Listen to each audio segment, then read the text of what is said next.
மீனும் அப்பாவும் ஒரு அழகான காட்டுல ஒரு சிறிய குருவி இருக்கு. அந்த குருவியோட பேரு மீனு.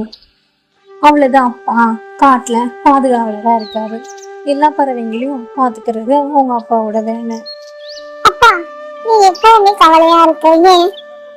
நான் நிறைய பறவைங்களை காப்பாத்திட்டு இருக்கேன். அவங்களுக்கு உணவு இருக்கிறதுக்கு இடம், அவங்களுக்கு பாதுகாப்பு எல்லாம் நான் தான் கொடுக்குறேன். எனக்கு வயசாயிடுச்சு, எப்படி நான் அவங்கள பார்த்துப்பேன்னு சொல்லி கவலையா இருக்கு. அப்பா, அது நல்லது தானே. ஆனா நீ ஏன் எப்பவுமே சோகமா இருக்க, சந்தோஷமா இருக்க மாட்ட?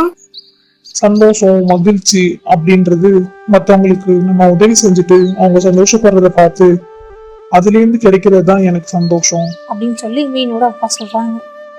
இத பார்த்துட்டு மீனு ரொம்ப ஆச்சரியப்படுறான் அவங்க அப்பாவை நினைச்சு. அதே சமயம் அவ ஒரு கேள்வி கேட்கிறான். அப்பா, எனக்கு ஒரு கடமை இருக்கிறதா? ஆமா மீனு, நம்முடைய குடும்பத்துல எல்லோருக்கும் ஒரு கடமை இருக்கு. எனக்கு அடுத்து இந்த வேலைய நீ தான் பாத்துக்கணும் அப்படின்னு சொல்லி மீனோட அப்பா மீனு கிட்ட சொல்றாங்க.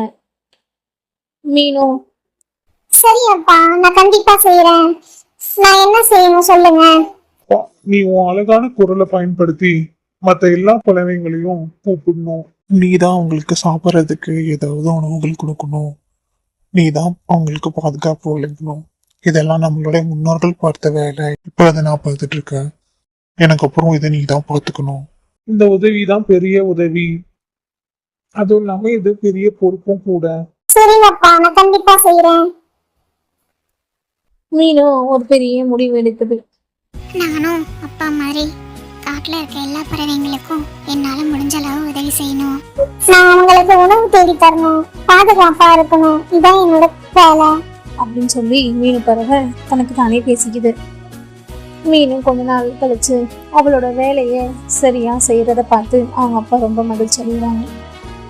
நம்ம அனைவரும் ஒன்றாக இருந்தா இந்த காடு பாதுகாப்பா இருக்கும் அப்படின்னு சொல்லி மீனோட அப்பா அவரோட நண்பர்கிட்ட சொல்றாரு.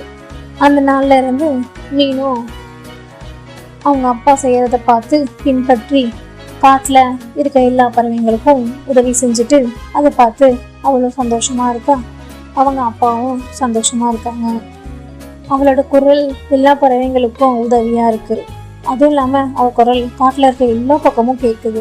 மீனுக்கு எல்லாருக்கும் உதவி செய்யறதுல ரொம்ப சந்தோஷமா இருந்துச்சு. அதை பார்த்து மீனோட அப்பாவும் சந்தோஷமா இருந்தாங்க.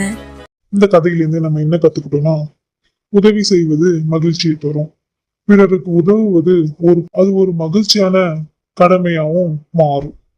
மற்றவங்களுக்கு உதவி செஞ்சு அவங்க படுற சந்தோஷத்தை பார்த்து நம்மளுக்கு கிடைக்கிற சந்தோஷம் தான் பெரிய சந்தோஷம். அதனால நம்ம கஷ்டத்துல இருக்க எல்லாருக்குமே உதவணும்.